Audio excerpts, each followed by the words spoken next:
예수 그리스도 이름으로 함께 은혜 나눌 시간 갖도록 하겠습니다. 이 시간 같이 먼저 하나님 말씀 함께 읽도록 하겠습니다. 시작.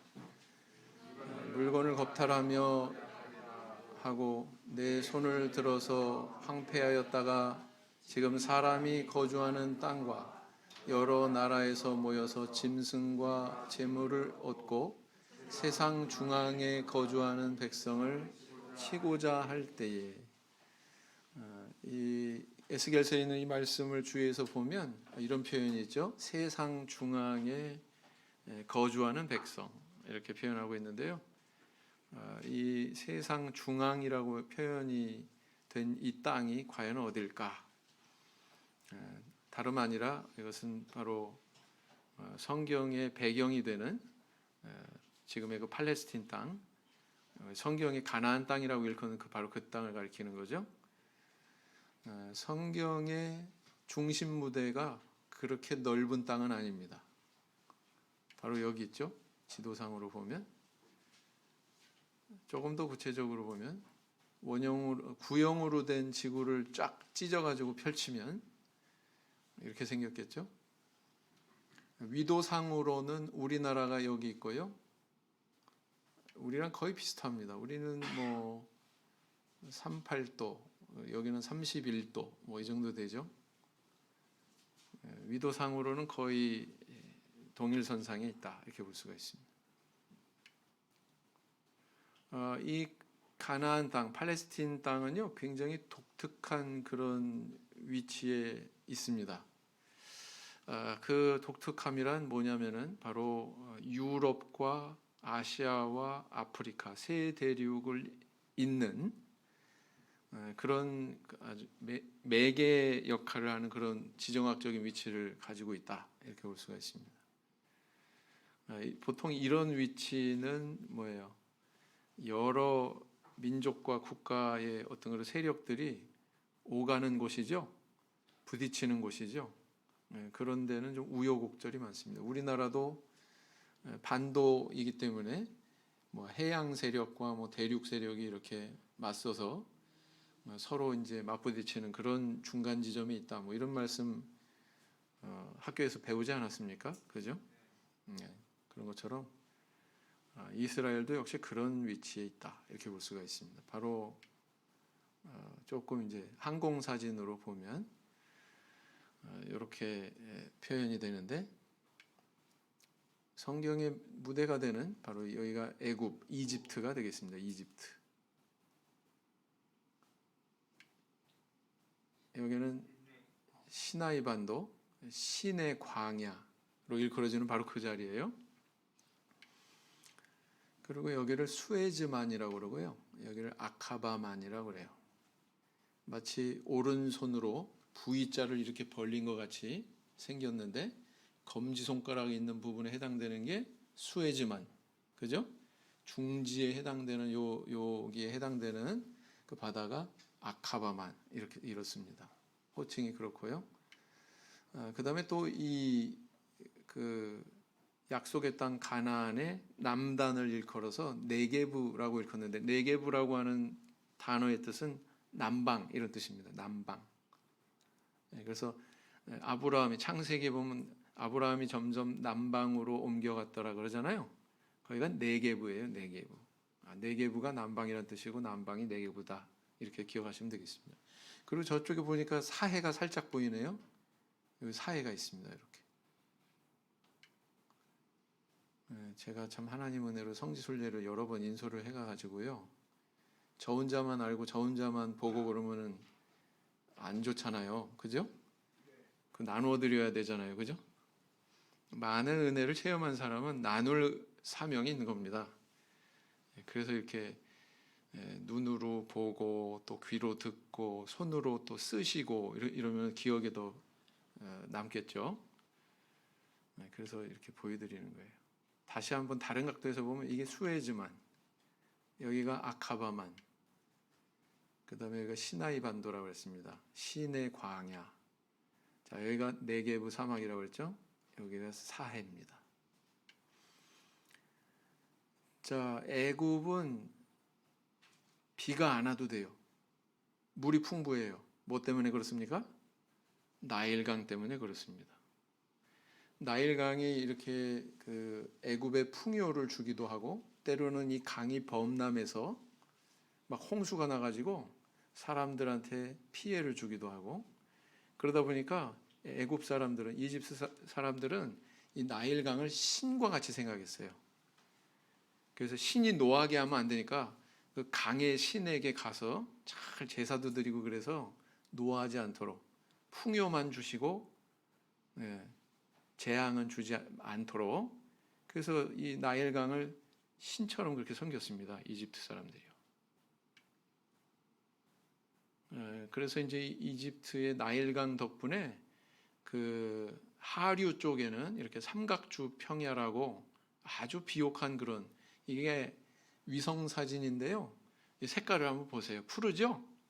네, 푸릅니다. 이집트의 많은 땅덩어리가 사막이지만 이렇게 이집트 나일강의 하류에는 이 삼각주 평야가 이렇게 발달되어 있습니다.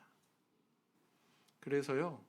1년에 3번까지 이렇게 농사를 지어서 수확을 할 수 있는 그런 여건이랍니다. 아브라함이 여기 내려갈 만하죠? 가나안 땅은요. 비가 안 오면 농사를 못 져요. 아브라함이 애굽으로 내려간 이유도 뭐였습니까? 기근 때문에.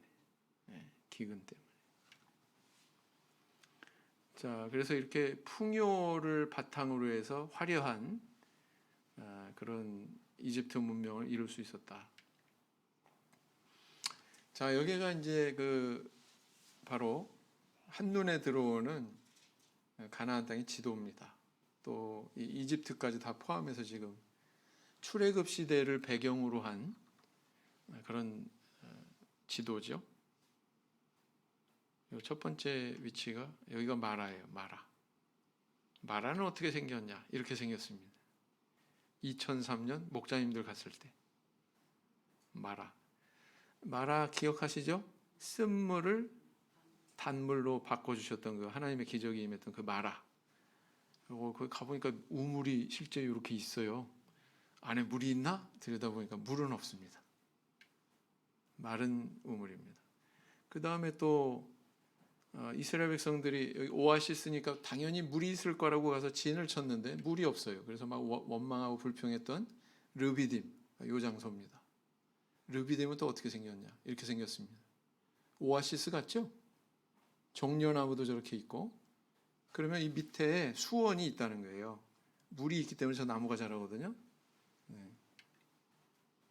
그 다음에 이제 잘 알려진 시내산, 글씨 때문에 잘 안 보이는데 이 부분입니다. 이 부분. 여기가 시내산입니다. 시내산이 여기 시나이 반도의 저 남단에 있는 거죠. 정상에 올라가면 이렇게 생겼어요. 나무 있습니까? 풀 한 폭이 발견할 수 있어요? 없죠.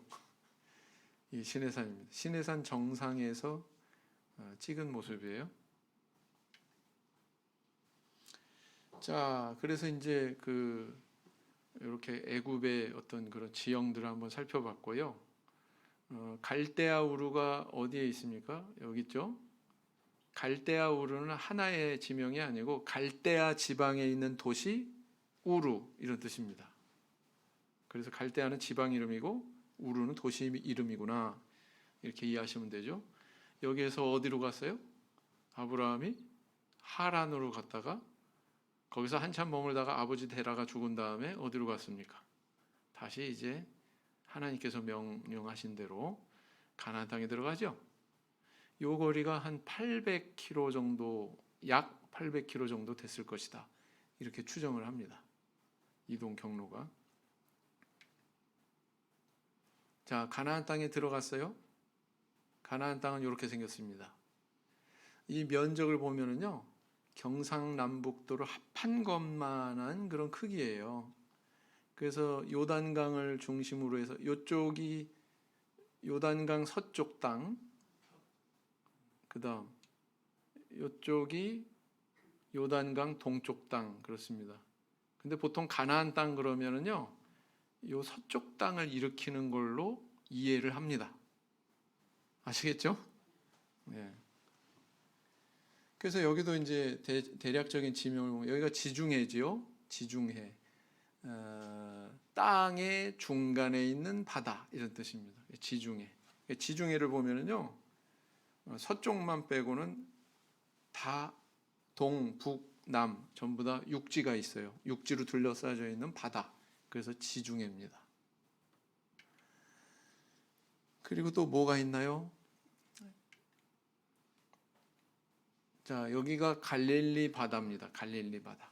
갈릴리 바다는 다른 명칭으로 긴네렛 호수, 게네사렛 호수, 디베리아 바다. 이거 다 같은 데를 이야기하는데 성경에서 대표적으로 갈릴리 바다. 아니 이게 호수지 무슨 바다야. 다 육지로 막혀 있구만. 실제로 가서 보면 바다 같아요. 굉장히 넓어요. 그래서 야 정말 바다라고 그럴 만하네. 그 다음에 이곳을 따라서 흐르는 강이 바로 어떤 강이에요? 요단강입니다. 요단강. 그 다음에 요단강을 따라서 쭉 밑에까지 내려오면 뭐가 있어요? 사해가 있습니다. 창세기 보면 염해라고도 그렇게 기록하고 있죠. 염해가 사해예요. 소금 염자 써가지고 염해인데 왜 그러냐면 이 사해는요 엄청 물이 짜요. 물이 증발이 돼가지고 보통 6배에서 10배 짭니다. 바닷물의 6배 정도가 짜요. 그래서 물고기가 살 수 있습니까? 없습니까? 살 수 없습니다. 조금 입체적으로 보면은 지형이 저렇게 생겼다. 자, 맨 위에 조그만 호수가 갈릴리 호수라고 그랬죠? 이거는 평균 해수면 바닷물의 높이보다 200m가 밑으로 있어요. 마이너스 200m. 그리고 사해는 그러면 어떻게 생겼냐? 사해는 평균 해수면보다 400m가 밑에 있습니다. 어마어마하죠? 그래서 이 사해는요, 전 지구에서 가장 낮은 지대입니다. 이런 곳의 특징이 뭐냐면은 겨울에도 더워요. 네. 갈릴리 호수도 뭐 마이너스 200m인데 사해는 그보다 200m가 더 낮은 마이너스 400m. 굉장히 독특한 지형입니다. 그리고 이제 요 가운데로 요단강이 흐른다고 그랬는데 요단강이 이렇게 흐르는 그 좌우로는 협곡입니다. 이렇게 협곡. 자, 그러면 여기 갈릴리 호수의 물은 어떻게 모아졌느냐? 저기 더 북쪽으로 헤르몬산이라고 있어요. 헤르몬산. 그 헤르몬산에 보니까 뭐가 보이십니까 지금? 저 높은 산에 눈이 있죠. 그 날씨가 따뜻해지면 저 위에 있는 이제 눈이 녹아가지고 물이 돼서 흘러 내려오는 거예요. 그래서 가이사랴 빌립보라고 하는 곳, 예수님께서 너희는 나를 누구라 하느냐 이렇게 질문하셨던 바로 그 장소거든요. 저기는 저곳은 곧 우리 한국 같아요. 굉장히 나무도 많고 뭐 냇물도 흐르고 울창합니다. 어느 정도로? 이 정도로. 이 이스라엘 땅에 이런 데도 있어요. 이쪽 지역을 누가 차지했냐면요. 단지파가 차지했습니다. 단지파. 아시죠? 이스라엘 12지파 중에 단지파. 사실은 그 기업으로 나누어 받은 땅이 여기가 아니었는데 단지파가 자기 기업의 땅에 정착을 못하고 이리저리 배회하다가 찾아내가지고 정착한 땅이 이쪽 지역이에요. 그래서 요단강 할 때 요단의 뜻이 뭐냐면 단으로부터 이런 뜻입니다. 그래서 요 지역이 단이에요. 단지파에. 여기서 이제 물이 이렇게 흘러들어서 갈릴리 바다, 갈릴리 호수를 이루는 거죠. 보세요. 엄청 넓죠? 정말 바다 같아요. 가서 보면 파도도 막 넘실대요. 이러고. 왜냐하면 그 바람이 많이 이렇게 골바람이 불어가지고 이 호수 표면을 막 흔들어 놓거든요. 2018년에 여기 우리 은우 형제 있나 잘 봐봐요. 아마 눈에 띌 거야. 그죠? 청주에서 누구 같더라?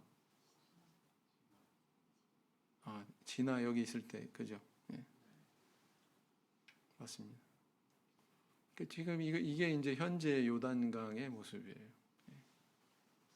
지금은 그 갈릴리 호수를 수자원으로 쓰기 때문에 식수로 쓰고 그러기 때문에 물을 굉장히 거기 아낍니다. 그래서 막아놓고 조금씩만 내보내다 보니까 요단강의 강폭이 또 수량이 옛날보다 많이 줄어들었대요. 그래서 아이고 시시해 이거 뭐 화양계곡만도 못하네 아마 그럴 거예요. 가서 보시면 이게 무슨 강이야. 굉장히 좁습니다. 지금은요. 이게 흘러들어서 어디로 가냐면 사해로 갑니다. 사해. 이게 사해에 있는 모습인데요. 위에 막 소금이 증발이 돼가지고 저렇게 있어요.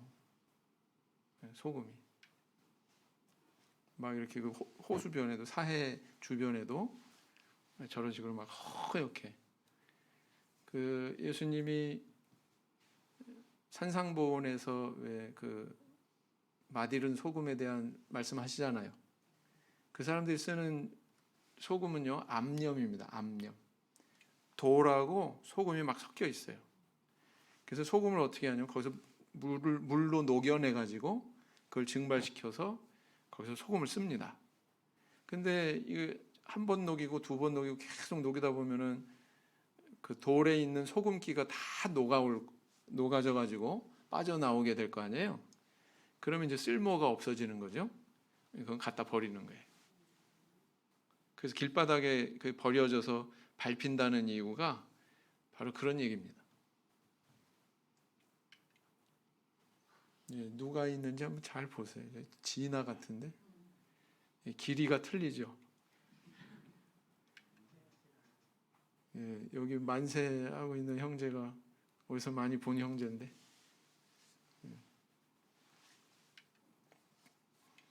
그래서 이렇게 요단강에서 유입이 되는 수량이 적다 보니까 보세요. 점점 좀 면적이 줄어들고 있죠. 사해 면적이. 사해도 요 북쪽을 북사해라고 그러고요. 여기를 또 남사해라고 그래요. 이 남사해 쪽은 뭐 거의 막 말라 비틀어질 지경인데 여기 또 공장이 많이 세워져 가지고 브로마인이라고 하는 그런 광물질이 있는데 전 세계 뭐 40%인가 그 분량이 여기서 생산이 된답니다. 어마어마한 거거든요. 그래서 자원의 보고다 이렇게 볼 수가 있습니다.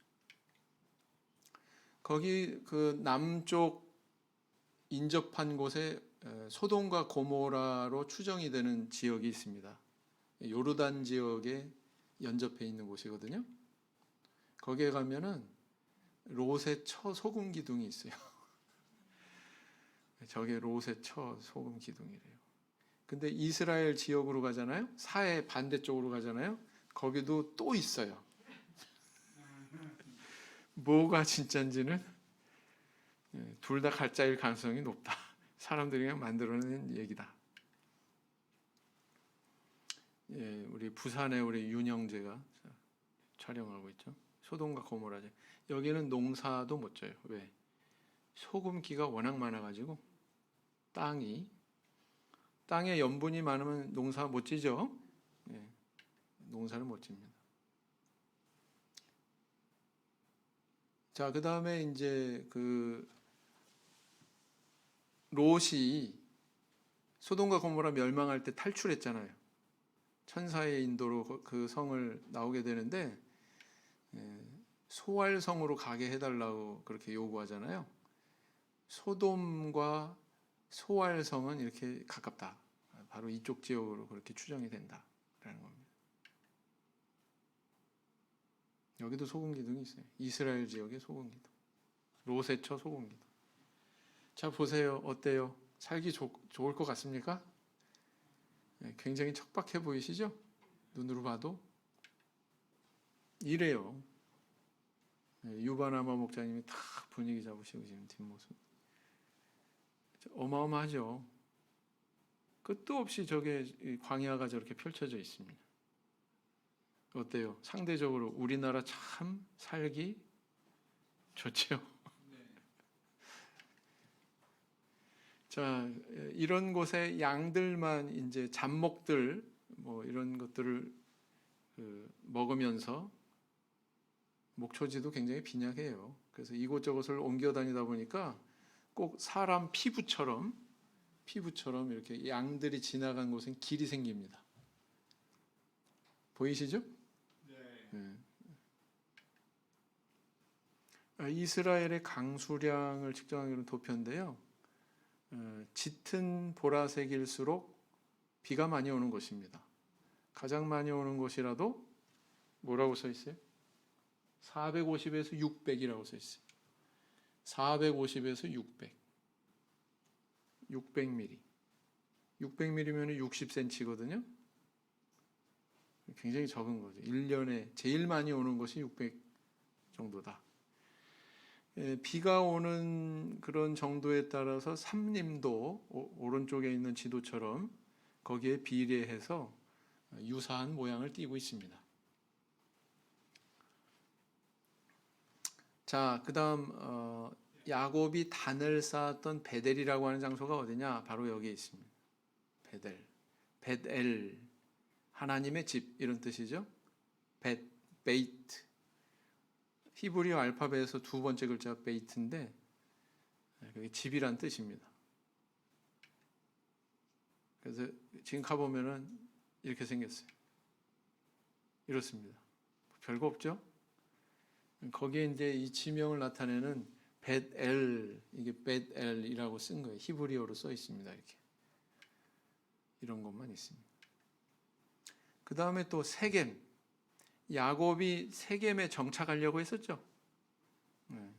그 정착하려고 했던 땅이 지금 현대 이런 유적이 이렇게 있다. 유적의 땅이.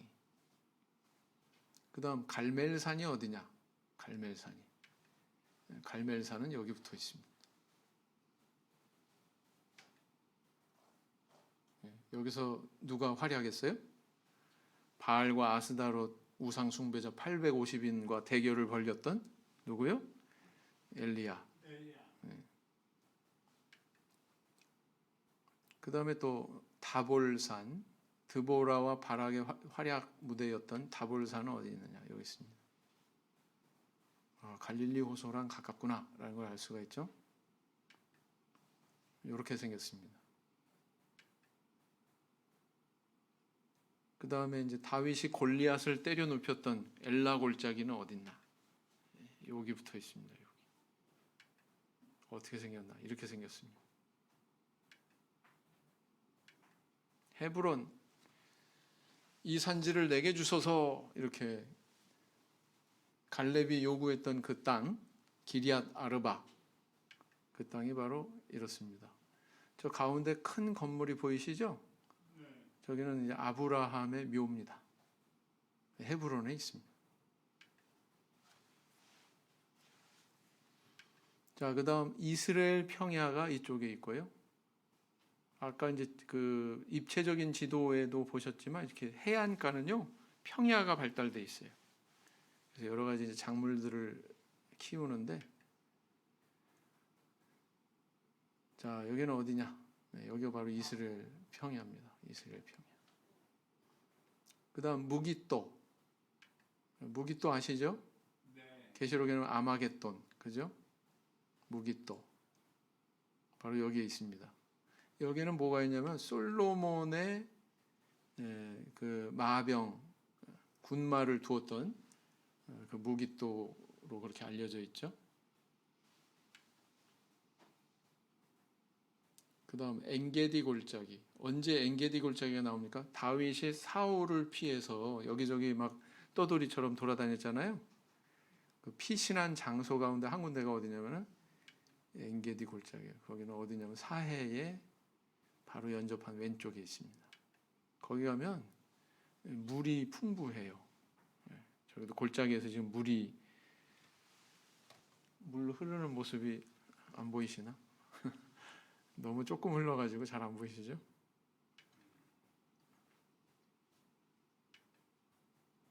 그 다음에 여기는 여리고입니다. 여리고.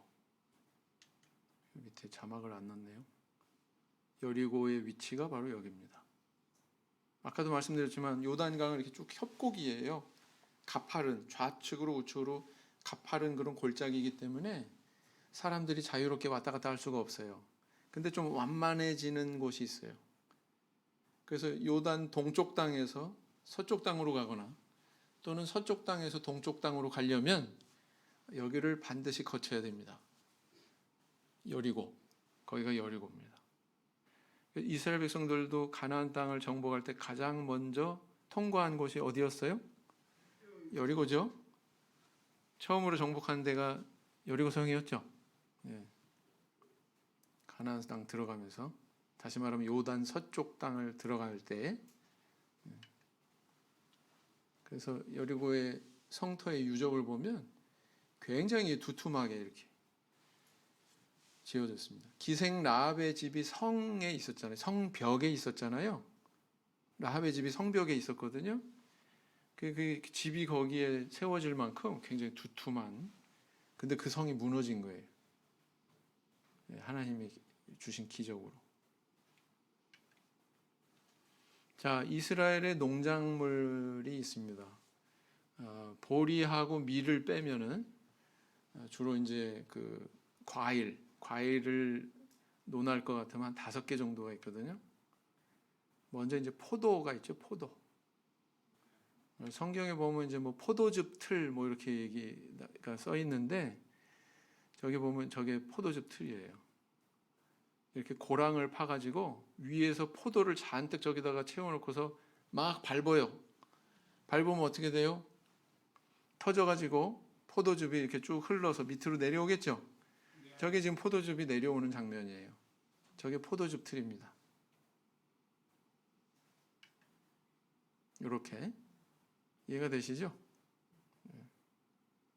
저렇게 해서 포도즙을 얻었다. 이건 뭐냐? 종려나무로 그렇게 번역이 되어 있는데, 그 번역은 저게 종려나무랑 비슷하게 생겼다고 그래가지고 종려나무로 번역을 했대요. 근데 정확하게 번역을 하면은 대추야자나무로 번역하는 게 정확하답니다. 그래서 대추야자가 열리기 때문에 대추야자나무라고 그러는데, 이런 열매가 맺힙니다. 다 시식 해보셨나요? 네, 다 해보셨죠? 당도가 높은 거는요, 하나 이상 못 먹어요. 너무 달아가지고. 혹자는 이제 젖과 꿀이 흐르는 땅 할 때 그 꿀이 바로 이 대추야자를 가리킨다, 이렇게 또 얘기하기도 합니다. 실제로 이 대추야자 열매에서 이런 당 성분을 채취해가지고 꿀을 만들거든요. 빵을 찍어 먹는 꿀을 만들어요. 그래서 이 대추야자 나무를 일컬어서 그렇게 표현한 것이 아니냐, 이렇게 이제 이야기도 합니다. 자, 그 다음에 또 유명한 작물이 올리브지요. 올리브. 감람나무라고 이렇게 번역을 하고 있습니다. 감람 열매. 그게 올리브입니다. 세계 10대 장수식품 중에 하나로 그렇게 알려져 있죠. 맛은 좀 익숙하지 않아요. 우리 입맛에 익숙하지는 않지만 건강에는 좋답니다. 그 다음에 이제 이건 무화과 나무예요. 무화과는 뭐 우리나라에도 있습니다. 그죠? 근데 아주 이스라엘 무화과는요, 굵기도 굉장히 굵고 당도도 굉장히 높습니다. 자, 이건 뭘까요? 석류다. 석류나무예요. 정말 이스라엘의 석류나무는요, 석류 열매는요, 굉장히 답니다. 이스라엘 가서 꼭 추천해보고 싶은 그 음료가 있다면은 석류 주스. 한번 꼭 드셔보셔라. 이렇게 말씀드리고 싶습니다. 코로나 끝나면 가세요. 자, 그 다음에 여기가 어디냐? 해안가에 여기에 있는 장소. 잠깐만요. 이건 별 의미 없이 여기 들어가 있는 것 같습니다. 그 다음에 이제 도로에 대해서 좀 알아볼 수 있는데요. 아까도 말씀드린 것처럼 이 가나안 땅은 세 개의 대륙이 연접해 있는 땅이라고 그랬잖아요. 세상 중앙에 있다고 표현한 이유가 바로 거기에 있습니다. 당신들 조상들은 어디서 왔어? 그러면은 전부 다 아시아 쪽 사람들은 다 서쪽에서 왔어요. 저 유럽 사람들은 저기 동쪽에서 왔어요. 아프리카 사람들은 저 위에서 왔어요. 이렇게 얘기한대요. 그러고 보면은 뭐예요? 팔레스틴 땅이죠. 가나안 땅이죠. 자, 이 애굽에서 만약에 애굽에서 저쪽에 있는 뭐 아수르나 뭐 바벨론이나 이렇게 쳐들어갈 때 반드시 이 도로를 따라서 빨간 선 보이시죠? 네, 이 도로를 따라서 가야만 됩니다. 또 거꾸로 저 동쪽에 있는 바벨론이나 아수르 나라가 이렇게 쳐들어올 때는 반드시 이 왕의 대로를 따라서 이렇게 쳐들어서 애굽을 향합니다. 그러니까 이스라엘 입장에서는 어때요? 아래에서 치받치고, 그죠? 아래에서 치받치고, 또 위에서 치받치고, 막 이런 상황이었단 말이에요. 바람 잘 날이 없었겠죠, 그죠? 네, 그렇습니다. 이게 실제로 요르단에 있는 그 도로입니다. 실제로 촬영한 거고요. 이제 그 마지막으로 메소포타미아에 있는 여러 지명들을 한번 살펴보면 요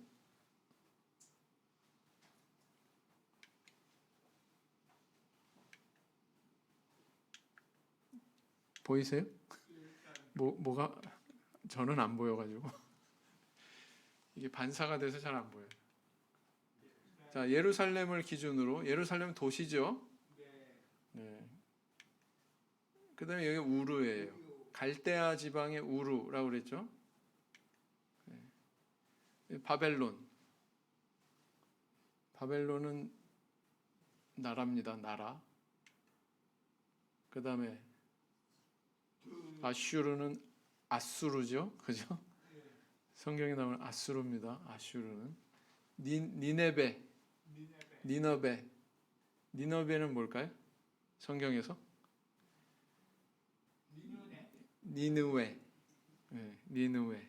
그죠? 요나가 그 하나님의 명령대로 가가지고 회개시켰던 이방인의 그 수도, 이방 나라의 수도, 그죠? 니느웨 바로 여기 있습니다.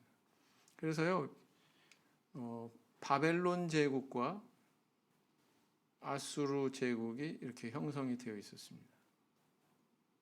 그거와 관련된 지명들이 여기 나오고 있죠. 그래서 이런 것들이 바로 구약 성경 배경으로 한 우리가 익혀야 되는 그런 지명들이다 이렇게 볼 수가 있습니다. 이런 것들이 성경을 보는데 조금이라도 좀 도움이 될 수 있을 것 같아서 이렇게 마련을 했습니다. 그래서 이미 성경 지식이 있는 분들은 조금 더 깊이를 더하시고 성경에 아직 진입하지 못한 우리 자라나는 세대는 성경에 보다 더 관심을 가질 수 있도록 그렇게 취지를 삼아서 이렇게 마련을 해봤습니다. 오늘은 여기까지 살펴봤습니다. 묵상기도 하시겠습니다.